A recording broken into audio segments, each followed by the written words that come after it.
있느니라. 우리가 다 수건을 벗은 얼굴로 거울을 보는 것 같이 주의 영광을 보매 그와 같은 형상으로 변화하여 영광에서 영광에 이르니 곧 주의 영으로 말미암느니라. 주의 영광을 보고 주의 영으로 말미암아 영광에서 영광에 이른다. 반사한다.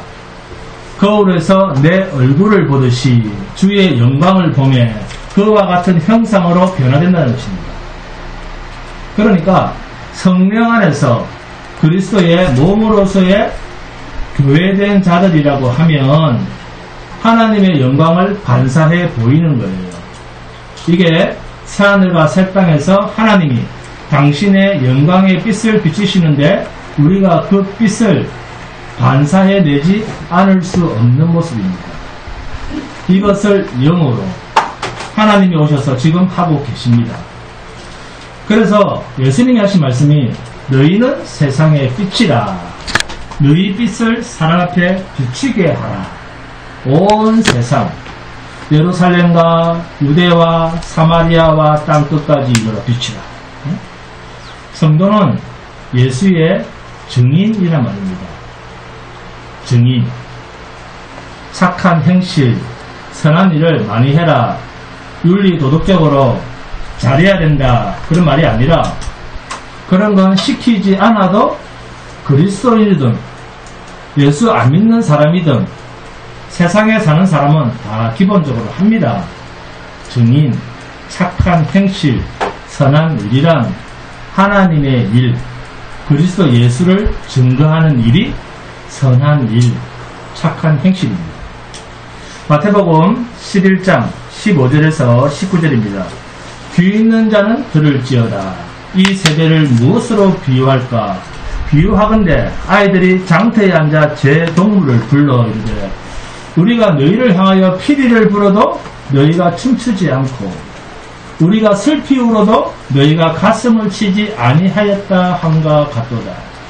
요한이 와서 먹지도 않고 마시지도 아니하며 그들이 말하기를 귀신이 들렸다 하더니 예수님은요 19절에 인자는 와서 먹고 마시며 말하기를 보라 먹기를 탐하고 포도주를 즐기는 사람이요 세리와 죄인의 친구로다 하니 지혜는 그 행한 일로 인하여 옳다함을 얻느니라. 아멘. 세례 요한은 먹지도 않고 마시지도 않으니까 사람들이 뭐라고 합니까? 귀신이 들렸다 하고 하나님의 아들인 예수님은 와서 사람들과 먹고 마시니까 뭐랍니까 또? 보라 먹기를 탐하고 포도주를 즐기는 사람이요 세리와 죄인의 친구다. 이렇게 해도 욕을 하고 저렇게 해도 욕을 합니다. 자기들이 생각하는 종교성이랑 맞지 않다는 거예요. 그들은 그래서 나랑 가까이 할 수 없는 부정한 죄인들이라는 겁니다.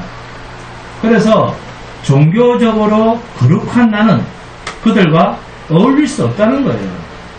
그러나 예수님은 복음 때가 가까웠습니다. 종말이 가까이 왔습니다. 이 긴박한 복음을 알리기 위해서 사람들이 사회적으로나 종교적으로 기피하는 하나님을 올바로 섬기고 거룩한 모습이 없는 하나님을 모르거나 하나님을 알아도 죄를 짓는 그래서 하늘을 우러러 보지 못하는 그런 자들 또 그런 환경과 형편에 처한 자들 속으로 예수님은 친히 들어가셔서 그들과 함께 어울리고 먹고 마시면서 하나님의 나라를 전파하다가 함께 마시고 즐겼던 그 군중들에게 마지막으로 죽임을 당합니다. 참 아이러니하죠. 이게 십자가의 길입니다. 여러분 전도는 이렇게 하는 겁니다. 예수님처럼 선교사란 이런 진리를 가지고 행동하는 사람입니다. 그러려면 먼저 자신이 진리로 완전히 무장이 되어야 됩니다. 목사니까 나는 거룩해서, 권사니까, 장로니까 체면이 있지, 나는 그렇게까지는 안 해.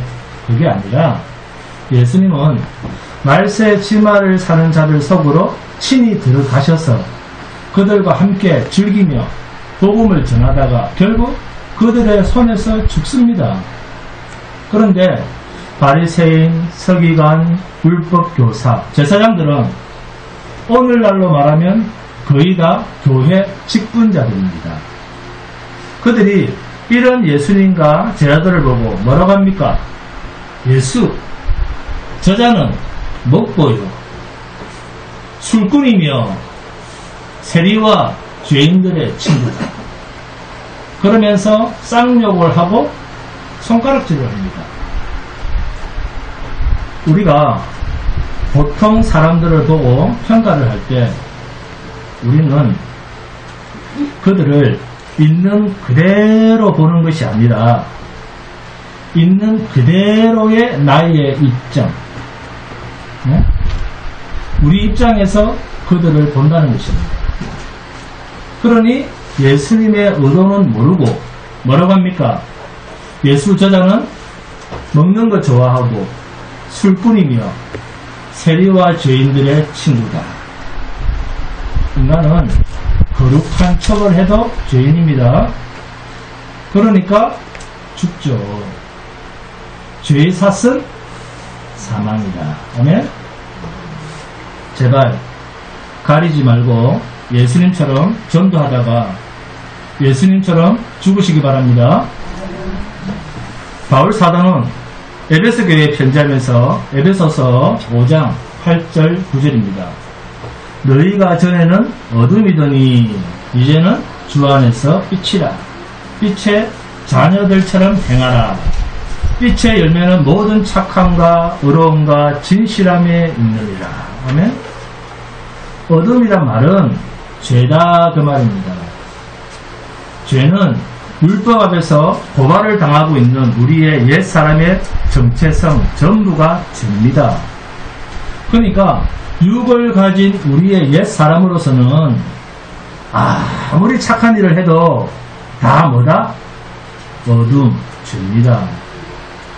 율법의 행위는 아무리 거룩한 행위를 많이 해도 하나님 앞에서는 죄입니다. 너희가 전에는 어둠이더니 이제는 주 안에서 빛이라. 누구 안에서? 주 안에서 빛이라. 빛의 자녀들처럼 행하라. 무슨 뜻입니까? 행하라. 나타내야 할 것이 뭡니까? 빛의 열매는, 자, 주 안에서 빛이라 했죠. 빛의 자녀들처럼 행하라 했으니까 결국 뭡니까? 빛, 주님 자신을 이야기합니다. 빛의 열매는 모든 착함과 선입니다. 의로움과 아름다움입니다. 진실함에 있느니라. 이게 진리입니다. 진선입니다. 누구를 말하는 겁니까? 예수 그리스도의 선품입니다. 그러니까 작은 예수처럼 사는 것이 빛을 나타내고 빛 노릇을 하는 것이고 왕 노릇을 하는 모습이에요. 너희가 땅에서 왕 노릇하리라. 아멘. 빛이신 그리스도처럼 빛 노릇을 한다. 우리 안에서 영원히 떠나지 않고 계시는 기름을 공급하여 빛을 내시는 성령의 일하심이다. 그 말입니다.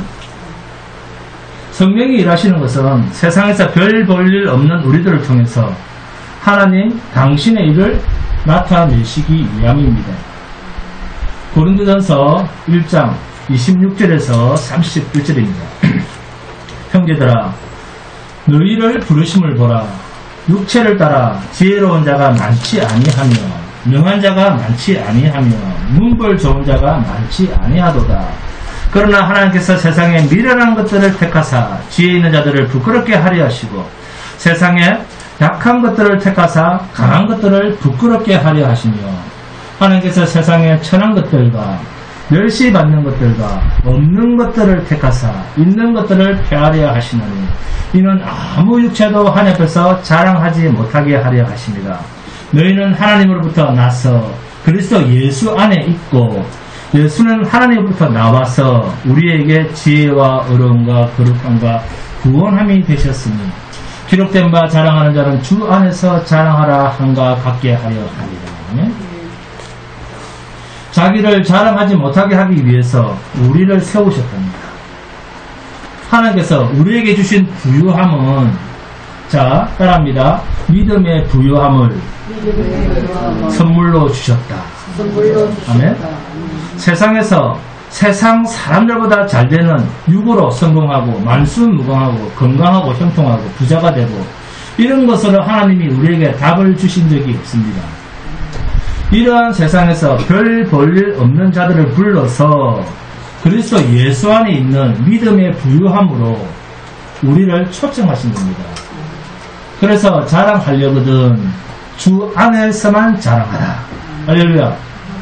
그렇다면 이 세상에서 성도는 예수님처럼 이 세상 사람들과는 다른 자리에 있을 수밖에 없습니다.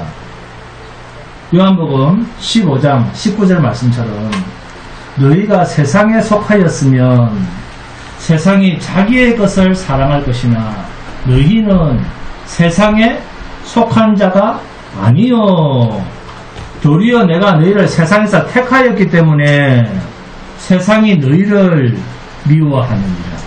아멘? 주님이 미움받으시고 핍박, 고난, 환난을 당하시고 어디까지? 십자가에 발가 벗겨져서 죽임을 당했습니다. 어떤 신분이었습니까? 주님이 실상은 유대인의 왕이었습니다. 아멘? 우리도 이러한 환난을 당할 수밖에 없습니다. 그런데 이런 모습이 세상을 향하여 착한 행실을 보이고 의로움과 진실함을 더한 삶의 모습이다 그 말입니다. 왜? 신자는 미움을 당하고 환난을 당하고 모욕을 당하고 눌림을 당하고 억울함을 당해도 왜 할 말이 없을까요? 왜 환난을 당하고 모욕을 당하고 눌림을 당하고 억울함을 당해도 신자는 왜 할 말이 없을까요? 주만 바라고 주님만 생각하고 살아야 되기 때문입니다. 이것이 믿음의 속성입니다. 요한계시록을 처음 받았고 처음 들었던 초대교회 성도들이 로마의 그 매몰찬 핍박의 고통에 겁을 먹고 살 소망까지 끊어졌던 낙심 중에 있던 성도들이 어떻게 해서 은혜와 그들은 평강이 넘쳤을까요? 세상 임금 마귀로부터 하나님이 택하신 자들을 단 한 사람도 빼앗기지 않으시기 위하여 영으로 우리 안에 오셔서 빛을 잃지 않고 영원토록 비추시는 모든 교회 안에 임재하시는 성령, 그 보좌 앞에 계신 7명이라는 이 말만 들어도 자신의 환경에서 오는 모든 좌절감을 극복하고도 남을 은혜와 평강을 초대교회 성도들은 느꼈다는 거예요. 이것이 그리스도인이다. 그리스도인이 누리는 은혜와 평강입니다. 그러면 세상 속에 있는 교회는, 세상 속에 있는 성도는 과연 어느 정도의 어려움에 처하는가? 자, 로마서 8장 26절에서 36절입니다. 제가 공독합니다. 이와 같이 성령도 우리의 연약함을 도우시나니 우리는 마땅히 기도할 바를 알지 못하나 오직 성령이 말할 수 없는 탄식으로 우리를 위하여 친히 간구하시느니라. 마음을 살피시는 이가 성령의 생각을 아시나니 이는 성령이 하나님의 뜻대로 성도를 위하여 간구하십니다. 우리가 알거니와 하나님을 사랑하는 자 곧 그의 뜻대로 부르심을 입은 자들에게는 모든 것이 합력하여 선을 이루느니라. 하나님이 미리 아신 자들을 또한 그 아들의 형상을 본받게 하기 위하여 미리 정하셨으니 이는 그로 많은 형제 중에서 맏아들이 되게 하려 하심이니라. 또 미리 정하신 그들을 또한 부르시고 부르신 그들을 또한 의롭다 하시고 의롭다 하신 그들을 또한 영화롭게 하시느니라. 그런즉 이 일에 대하여 우리가 무슨 말하리요? 만일 하나님이 우리를 위하시면 누가 우리를 대적하리요? 자기 아들을 아끼지 아니하시고 우리 모든 사람을 위하여 내주십니다. 어찌 그 아들과 함께 모든 것을 우리에게 주시지 아니하겠느냐? 누가 능히 하나님께서 택하신 자를 고발하리요? 의롭다 하시는 하나님이시니 누가 정죄하리요? 죽으실 뿐 아니라 다시 살아시는 그리스도 예수시니 그런 하나님의 우편에 계신 자여 우리를 위하여 간구하시는 자시니라. 누가 우리를 그리스도의 사랑에서 끊으리요? 환난이나 공고나 박해나 기근이나 적신이나 위험이나 칼이라. 기록된 바 우리가 종일 주를 위하여 죽임을 당하게 되며 도살당할 양같이 여김을 받았나이다 한과 같으니라. 이렇게 우리가 환난, 공고, 핍박, 기근, 적신, 위험, 칼 다 당한답니다. 이상한 게 아니라는 거예요. 그래서 기록된 바 우리가 종일 주를 위하여 죽임을 당케 되고 도살당할 양처럼 여김을 받는답니다. 그러나 이 모든 일에 우리를 사랑하시는 이로 말미암아 넉넉히 이기느니라. 아멘. 이 세상을 불로 심판할 하늘과 땅을 지으신 하나님은 이미 저와 여러분을 이 불심판 가운데서 구원하시어 영원히 없어지지 아니할 영광의 나라, 해도 필요 없는 빛된 나라, 새하늘과 새 땅을 완성해 놓고 그것으로 들이실 것을 완전히 확정해 놓으신 분이 오늘 저와 여러분 속에 영으로 오셨습니다. 그러니 어떠한 환경이 와도 답답해하거나 절망하지 마시기 바랍니다. 교회는 그리스도의 피로 사신 성도는 망하려고 해도 망할 수가 없습니다. 울 일이 없는 거예요. 왜? 망할 일이 없으니까. 우리 중앙교회가 바로 은혜와 평강의 공동체입니다. 우리 모두는 주의 백성입니다. 우리에게 그 어떤 공고한 환난이 와도 우리를 사랑하시는 이로 말미암아 넉넉히 이기느니라. 할렐루야. 중앙교회와 함께하는 저와 여러분은 넉넉하시고 전능하신 하나님의 영 안에서 완벽히 보호받고 은혜와 평강을 누리고 있는 신분입니다. 자, 확인하겠습니다. 에베소서 2장 14절에서 18절입니다. 함께 공부합니다. 에베소서 2장 14절에서 18절입니다. 에베소서 2장 14절에서 18절입니다. 에베소서 2장 14절에서 18절입니다. 에베소서 2장 14절에서 18절입니다. 시작. 그는 우리의 화평이시니라. 불로 하나를 만드사 원수된 것 곧 중간에 막힌 담을 자기 육체로 보시고 법조문으로 된 계명의 율법을 폐하셨으니 이는 이 둘로 자기 안에서 한 세 사람을 지어 화평하게 하시고 또 십자가로 이 둘을 한 몸으로 하나님과 화목하게 하려 하시니라. 원수된 것을 십자가로 소멸하시고 또 오셔서 먼 데 있는 너에게 평안을 전하시고 가까운 데 있는 자들에게 평안을 전하셨으니 이런 그런 말미암아 우리들의 한 성령 안에서 아버지께 나아감을 얻게 하려 하심이라. 죄로 말미암아 하나님과 원수되었던 죄인들이 예수 그리스도의 십자가 사건으로 인해서 하나님과 화목하게 된 것보다 더한 화목과 평안은 없습니다. 이 에베소의 화평이 계시록에서 말하는 그리스도 예수 안에 있는 은혜와 평강입니다. 본문 5절입니다. 자, 눈으로 확인합니다. 또 충성된 증인으로 죽은 자들 가운데서 먼저 나시고 땅의 임금들의 머리가 되신 예수 그리스도. 여기에 길게 줄을 긋습니다. 5절에 길게 줄을 긋고 밑에다가 시편 자 27절 37절 자 밑에 시편 29편 27절 37절 이렇게 적습니다. 시편 29편 27절 37절 이 충성된 증인 자 여기에 자 줄을 긋고 자 1번 이렇게 적어 놓습니다. 자 계시록 본문 5절이죠. 충성된 증인 여기에 줄을 긋고 1번 이렇게 적습니다. 그리고 죽은 자들 가운데서 먼저 나시고 여기에 줄을 긋고 2번 이렇게 적어 놓습니다.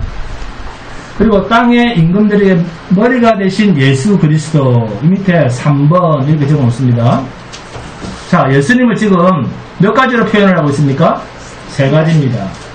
이와 같은 말이 시편 89편 27절 37절입니다. 확인합니다. 시편 89편 27절 37절입니다. 시편 89편 27절 37절. 시편 89편 자 27절 봅니다. 시편 89편 27절. 자, 윤명현 권사님 찾았습니까? 네. 네. 자, 27절에 내가 또 그를 장자로 삼고 나오죠? 네. 여기에 줄을 긋고 뭐라고 써야 됩니까? 먼저 나시고 이렇게 적어 놓습니다. 장자로 삼고 밑에 먼저 나시고 이렇게 적어 놓습니다. 자, 이 먼저 나신 자를 뭐로 삼았다는 겁니까? 장자로 삼았다. 자, 세상 왕들에게 지존자가 되게 하며, 자, 이 말을 계시록 1장 5절로 바꿔서 말하면 뭡니까? 세상 왕들의 지존자가 되게 하며, 이 말을 요한계시록 1장 5절로 바꾼다면 뭐죠? 땅의 임금들의 머리가 되셨다. 자, 그리고 시편 89편 37절에서 또 궁창의 확실한 증인인 달같이 영원히 견고하게 되리라 하셨도다. 셀라.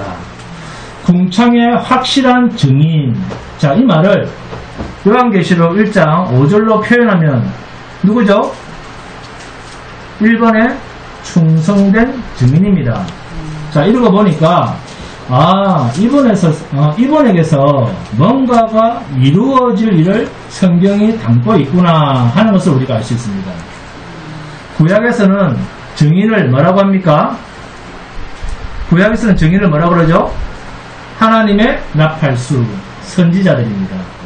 그래서 충성된 증인으로 이렇게 말을 할 때는 선지자라는 말입니다. 그리고 죽은 자들 가운데서 먼저 나셨다라는 말은 무슨 말이죠? 장자라는 말이죠. 그죠? 죽은 자 가운데서 먼저 나셨다. 장자죠, 장자. 그러면 장자라고 하는 말이 뭐죠? 출애굽할 때 장자는 다 내 것이라. 출애굽 때 장자를 죽음에서 건져내실 때 장자는 맏아들은 누구 것이다? 하나님의 것. 내 것이라고 하시면서 이 장자 대신 삼으신 지파가 어느 지파입니까? 레위 지파입니다. 그래서 레위 지파에서 뭐가 나옵니까? 제사장 아닙니까? 그러니까 충성된 증인은 선지자, 먼저 나신 장자는 제사장, 땅의 임금들의 머리는 세상 왕들의 지존자, 만왕의 왕 예수 그리스도입니다. 예수님은 이 3직을 다 갖고 계시는 우리로 하여금 은혜와 평강을 누리도록 하시는 계시적 표현들이었다 그 말입니다. 이 3직이. 아멘. 신명기 18장 18절입니다. 내가 그들의 형제 중에서 너와 같은 선지자 하나를 그들을 위하여 일으키고 내 말을 그 입에 두리니 내가 그에게 명령하는 것을 그가 무리에게 다 말하리라. 아멘. 하나님이 모세에게 말씀하신 너와 같은 선지자 하나. 너와 같은 선지자 하나는 선지자 직분을 감당하러 이 땅에 오신 예수. 죽기까지 복종하신 선지자. 죽기까지 충성된 증인 예수 그리스도입니다. 그러면 사도행전 1장 8절에서 오직 성령이 너희에게 임하시면 너희가 권능을 받고 예루살렘과 온 유대와 사마리아 땅끝까지 이르러 내 증인이 되리라 하시니라. 아멘? 우리가 증인이라는 것입니다. 그렇다면 우리의 증인된 삶은 누구를 닮는 자로 살아야 된다? 하나님 앞에서 유일한 충성된 증인이셨던 예수 그리스도의 삶을 살아야 됩니다.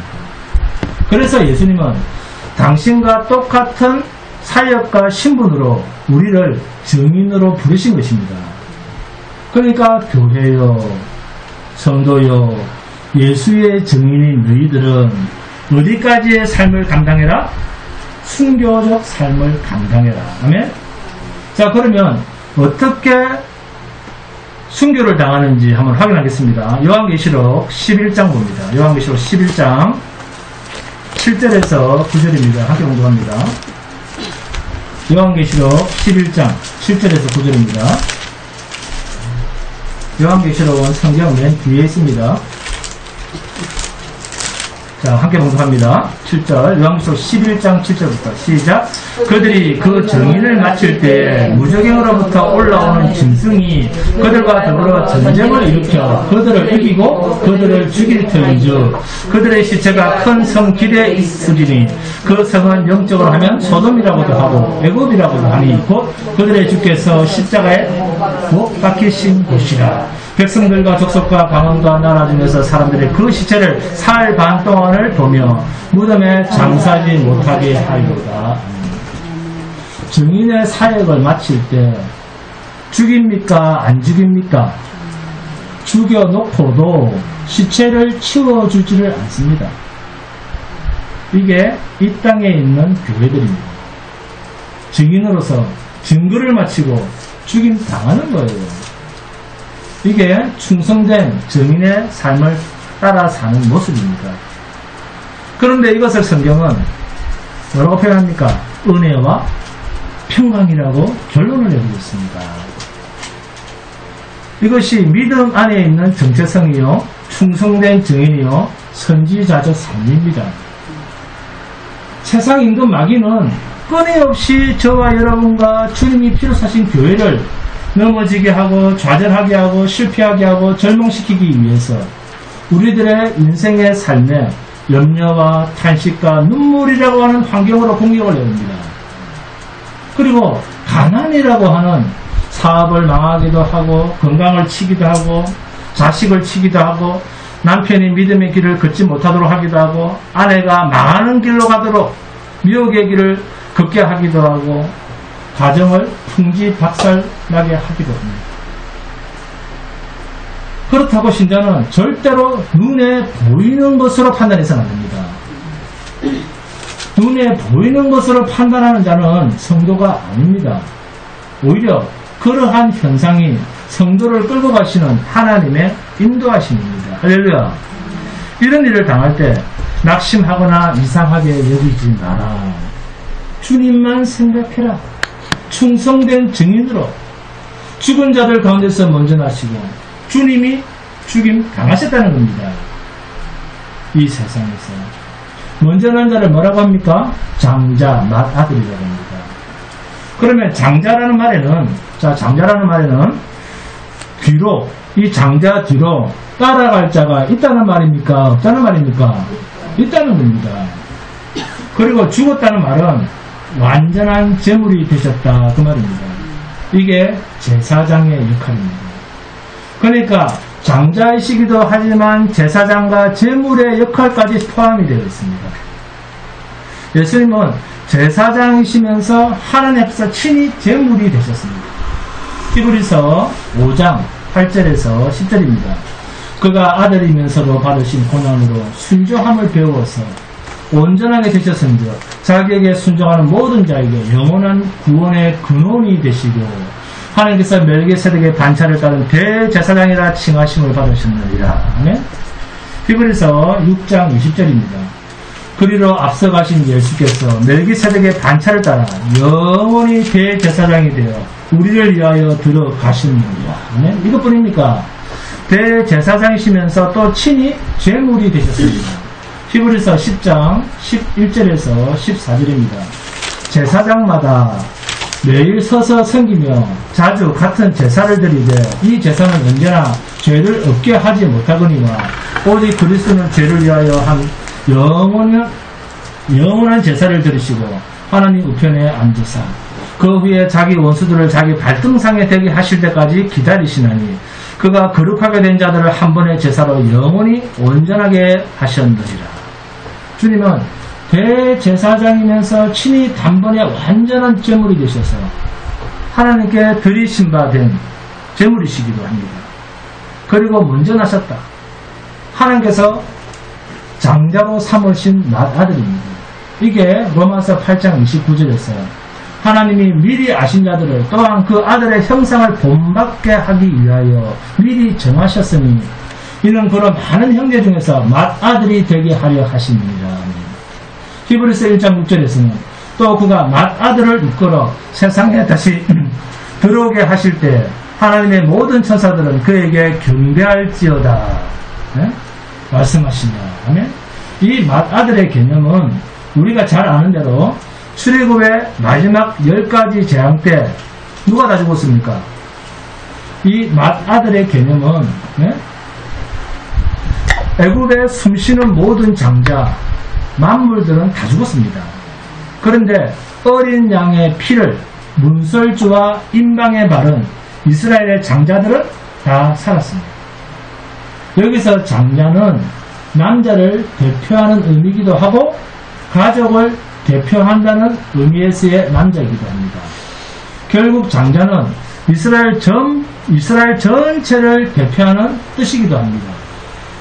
하나님은 애굽에서 이 이스라엘의 장자들을 다 살리셨기 때문에 결국 이스라엘의 장자는 모두 누구 거다? 내 거다. 하나님의 것이다.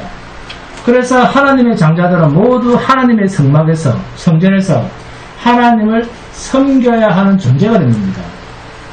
이 일을 대신하기 위해서 하나님께서 12지파를 뽑아 레위 지파로부터 장자 역할을 하게 하신 것입니다. 결국 레위 지파는 12지파에 흩어져 있는 장자의 역할을 대신하는 거예요. 성경의 장자라고 하는 말은 어떤 무리를 대표한다는 의미고 결국 예수님께서 죽은 자들 가운데서 먼저 나셨다라고 하는 이 장자의 개념은 이스라엘 모든 백성들, 모든 하나님의 택하신 백성들 중에 대표성의 의미가 부여되어 있는 그런 장자입니다. 이것이 로마서 8장 29절의 의미입니다. 로마서 8장 14절에서 17절입니다. 무릇 하나님의 영으로 인감을 받는 사람은 곧 하나님의 아들이라. 너희는 다시 무서워하는 종의 영을 받지 아니하고 양자의 영을 받았으므로 우리가 아빠 아버지라고 부르짖느니라. 성령이 친히 우리의 영과 더불어 우리가 하나님의 자녀인 것을 증언하시나니 자녀이면 또한 상속자 곧 하나님의 상속자예요. 그리스도와 함께한 상속자니 우리가 그와 함께 영광을 받기 위하여 고난도 함께 받아야 할 것입니다. 네? 이 말씀을 읽고 초대교회 성도들은 주님의 십자가 고난을 생각하면서 은혜와 평강, 주님의 부활의 영광을 생각하면서 얼마나 큰 위로와 용기를 얻었겠습니까? 주님의 십자가 고통과 비교를 해도 부활의 영광을 생각하면 현재의 고난은 삶 전체에 이 고난을 녹여 살아도 아무것도 아니라는 거예요. 사람이 제일 두려워하는 것이 뭡니까? 사람이 제일 무서워하는 거. 죽음 아닙니까? 죽음. 네? 그런데도 주님은 우리에게 뭐라고 하십니까? 죽는 것이 두려운 게 아니야. 나를 믿는 자는 죽어도 살겠고 살아서 나를 믿는 자는 영원히 죽지 아니하리라. 아멘? 이 말씀을 받은 사도들이 나중에 뭐라고 합니까? 고린도전서 15장 55절입니다. 사망아 너의 승리가 어디 있느냐? 사망아 내가 쏘는 것이 어디 있느냐? 사망아 네가 쏘는 것이 어디 있는데? 이렇게 스스럼없이 사망을 공격합니다. 사람이 사망을 공격을 해버려요. 네가 나를 죽이겠다고? 그런다고 내가 기가 죽어서 벌벌 떨면서 나의 생명이신 주님을 부활할 것 같냐? 주님을 부인할 것 같냐? 사망아 너의 승리가 어디 있는데? 할렐루야. 이것이 초대교회 때 환난 가운데 있는 교회와 성도들의 선언이었습니다. 요한복음 11장 25절에서 26절입니다. 예수께서 이르시되 나는 부활이요 생명이니 나를 믿는 자는 죽어도 살겠고 무릇 살아서 나를 믿는 자는 영원히 죽지 아니하리니 이것을 내가 믿느냐? 아멘 소리가 작습니다. 안 믿는 것 같아요 보니까. 네. 그리스도와 함께하는 후사는 고난도 함께 받는답니다. 그리스도의 영광스러운 부활에 연합된 자라고 하면 고난을 피할 수가 없답니다. 초대교회 성도들이 이 말씀을 읽고 얼마나 큰 위로가 되었겠습니까? 이것이 주님이 피로 사신 교회가 성도가 가지는 세상을 향한 정체성입니다. 본문 5절에 땅의 임금들의 머리가 되신 예수 그리스도. 우리가 주님의 이 능력을 제대로 누린다면 어떠한 죽음도 두렵지 않습니다. 어느 장소, 어느 순간에 어려움이 닥쳐도 은혜와 평강이 여러분의 어려움을 이기고도 남습니다. 하나님이 속하신 그 영광을 바라보면서 땅의 죽음과 자신을 거역한 자들을 참으시고 발가벗겨져 가장 비참한 죽음으로 죽으신 자 예수를 생각하라. 이 예수를 지금 처해 있는 너희의 고난의 위로자로 삼으라. 우리가 두려워해야 할 것은 우리 인생에 닥친 돈 걱정, 건강 걱정 그런 게 아닙니다. 정말로 내가 하나님 앞에서 하나님을 아는 자로 인정받고 있는가? 하나님의 자녀의 반열에 소속되어 있는가 없는가는 이 신앙의 문제, 생명의 문제를 두려워해야 됩니다. 둘째 심판, 나의 몸과 영혼을 지옥으로 보내실 수 있는 분을 두려워해야 됩니다. 마태복음 10장 28절입니다. 몸은 죽여도 영혼은 능히 죽이지 못하는 자들을 두려워하지 말고 오직 몸과 영혼을 능히 지옥에 멸하실 수 있는 이를 두려워하라. 아멘. 예수님은 육신으로도 이스라엘의 왕이 맞습니다. 누가복음 3장 21절에서 38절까지 그리고 마태복음 1장 1절부터 시작되는 아브라함과 다윗의 자손 예수 그리스도의 경호라. 이 땅의 왕으로서의 예수님의 족보가 나옵니다. 그러나 죽음을 이기심으로 영원히 만왕의 왕이신 것을 증거하셨습니다. 이분이 곧 오실 것입니다. 예수님만이 참 왕이십니다. 그러므로 우리는 눈에 보이진 않아도 세상의 모든 세력에 대해서 두려워해야 할 것이 한 가지도 없습니다. 어떤 환란이 닥쳐도 죽음이라는 것이 나를 밀쳐도 세상의 그 어떤 권력이 나를 누른다 해도 우리는 두려워해야 할 이유가 없습니다. 로마서 8장 31절에서 39절입니다. 그런즉 이 일에 대하여 우리가 무슨 말하리요? 만일 하나님이 우리를 위하시면 누가 우리를 대적하리요? 자기 아들을 아끼지 아니하시고 우리 모든 사람을 위하여 내주십니다. 어찌 그 아들과 함께 모든 것을 우리에게 주시지 아니하겠느냐? 누가 능히 하나님께서 택하신 자들을 고발하리요? 어렵다 하시는 하나님이시니 누가 정죄하리요? 죽이실 뿐 아니라 다시 살아시는 그리스도 예수시니 그는 하나님 우편에 계신 자여 우리를 위하여 강구하시는 자십니다. 누가 우리를 그리스도의 사랑에서 끊으리요? 환난이나 공고나 박해나 기근이나 적신이나 위험이나 칼이나 기록된 바 우리가 종일 주를 위하여 죽임을 당하게 되며 도살당할 양같이 여김을 받았나이다 한과 같습니다. 그러나 이 모든 일에 우리를 사랑하시는 이로 말하면 우리가 넉넉히 이기느니라. 내가 확신하노니 사망이나 생명이나 천사들이나 권세자들이나 현재이나 장래이나 능력이나 높음이나 깊음이나 다른 어떤 피조물이라도 우리를 우리 주 예수 그리스도 안에 있는 하나님의 사랑에서 끊을 수 없으리라. 죽임 당한답니다. 이 세상에서는 도살당할 양처럼 여김을 받습니다. 그럼에도 불구하고 우리를 사랑하시는 이로 말미암아 넉넉히 이긴답니다. 이런 신앙의 배짱을 가지시기 바랍니다.